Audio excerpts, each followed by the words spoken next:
Hello students, welcome to Hiba maths. நான் உங்களோட ஷபானாக்கா பேசுகிறேன். எல்லாரும் எப்படி இருக்கீங்க? நெக்ஸ்ட் வீக் நம்ம எல்லாருக்குமே மிட் டர்ம் எக்ஸாம் இல்லையா?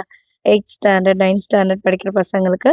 So first mid term exam இந்த அகாடமிக் இயரில் நீங்கள் எழுத போகிறீங்க. இதுக்கு முன்னாடி யூனிட் டெஸ்ட்லாம் எழுதிருக்கலாம்.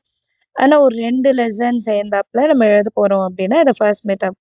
ஸோ ரொம்ப ஈஸியாக அதை அட்டென்ட் பண்ணலாம், ரொம்ப கான்ஃபிடென்ட்டாகவும் அட்டென்ட் பண்ணலாம். ரொம்ப பயப்படாதீங்க. ஃபர்ஸ்ட்டு 1 வேர்ட்ஸும் ஷார்ட் ஆன்சர்ஸும் நல்லா படிச்சிடுங்க. ஷார்ட் ஆன்சர்ஸ் படித்தாலே உங்களுக்கு டீட்டெயில் ஆன்சர்ஸ் ஈஸியாகிடும். அண்ட் டீட்டெயில் ஆன்சர்ஸ் படிக்க கஷ்டப்படுற பிள்ளைங்க ஃபர்ஸ்ட்டு ஒரு 10 பாயிண்ட்ஸ் இருந்தால் 4 பாயிண்ட் 3 பாயிண்ட்டாக கன்வெர்ட் பண்ணி படிங்க, ஷார்ட் பண்ணி படிங்க. சரிங்களா? அது தப்பே கிடையாது. டீட்டெயில் ஆன்சரே படிக்காமல் இருக்கிறதுக்கு நம்ம ஷார்ட் பண்ணி படிக்கலாம். அண்ட் அதே மாதிரி மேக்ஸில் பாஸ் ஆகணும், ரொம்ப டல்லாக இருக்காங்க அப்படின்னு நினச்சிட்டு இருக்கீங்கன்னா ரொம்ப சிம்பிள். 1 வேர்ட்ஸும் 2 மார்க்ஸும் முதல்ல நல்லா தரவு பண்ணுங்க. 2 மார்க்ல வர அதே கான்செப்ட் தான் 5 மார்க்ல வரும். என்ன இங்க குட்டி குட்டியா இருக்கும், அங்க வந்து 2 2 மார்க் சேர்த்து ஒரு 5 மார்க்கா எழுதுவோம். இதுதான் டிஃபரன்ஸ். சரிங்களா?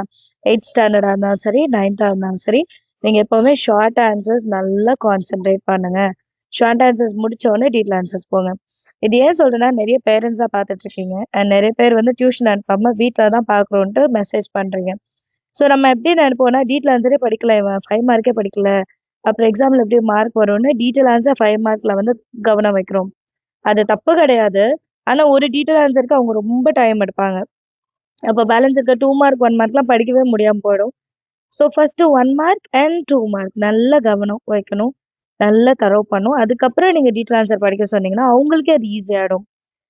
ஏன்னா அந்த 2 மார்க்கில் வர ஷார்ட் ஆன்சர்ஸில் வர அதே ஆன்சர்ஸ் தான் 5 மார்க்லேயும் வரும். ஸோ அது நம்ம ஈஸியாக எழுதிடலாம். பட் ஃபர்ஸ்ட்டே 5 மார்க் கொடுக்கும்போது பசங்களுக்கு பார்த்தோன்னே ரொம்ப கஷ்டமாயிடுது. இவ்வளோ பெரிய கொஸ்டின் அப்படின்னு சொல்லிட்டு. ஸோ அந்த அந்த மைண்ட் செட்டை நீங்கள் கொஞ்சம் மாற்றணும். அதனால நீங்கள் 2 மார்க் 1 மார்க் ஃபர்ஸ்ட்டு பார்க்க வைங்க. அதுக்கப்புறம் நீங்கள் 5 மார்க் பார்க்க வச்சிங்கன்னா ரொம்பவே ஈஸியாக அவங்க ஃபீல் பண்ண. ஃபர்ஸ்ட் எப்போவுமே 2 மார்க் 1 மார்க் நல்லா தரவு பண்ணுங்க. அதுக்கப்புறம் 5 மார்க் வந்து படிக்க வைங்க. அவங்க மைண்ட் செட்டை வந்து நம்ம ஈஸியாக எடுத்தாலே போதும். ப்ரீவியஸ் இயர் கொஸ்டின் பேப்பர்ஸ்லாம் நான் கொடுக்குறேன் 1 பை 1. அது அனலைஸ் பண்ணும்போது, அது பார்க்கும்போது நமக்கு எப்படி கொஸ்டின் பேப்பர்ஸ் வரும், எப்படி அட்டெண்ட் பண்ணணுன்றது உங்களுக்கே தெரியும். அப்போ 5 மார்க் எவ்வளோ வருது, 5 மார்க் இல்லாமல் பேலன்ஸ் இருக்கிறது எவ்வளோ வருது, நம்ம எதுக்கு ஃபர்ஸ்ட்டு ரொம்ப முக்கியம் கொடுக்குறோம், இது எல்லாமே நமக்கு தெரிஞ்சிடும். ஸோ அதுபடி நம்ம படிக்க வைக்கலாம். சரிங்களா? And all the very best. நல்லா அட்டெண்ட் பண்ணுங்க. வேறு ஏதாவது டவுட் இருக்குது மிட் டர்ம் எக்ஸாம் பற்றினா மறக்காமல் கமெண்ட் செஷனில் எழுதுங்க. உங்கள் ஃப்ரெண்ட்ஸ் சர்க்கிளில் நெக்ஸ்ட் வீக் யாரெல்லாம் மிட் டர்ம் எக்ஸாம் எழுத போகிறாங்களோ அவங்களுக்கு இந்த வீடியோவை ஷேர் பண்ணிவிடுங்க. தேங்க்யூ ஸோ மச் ஃபார் வாட்சிங்.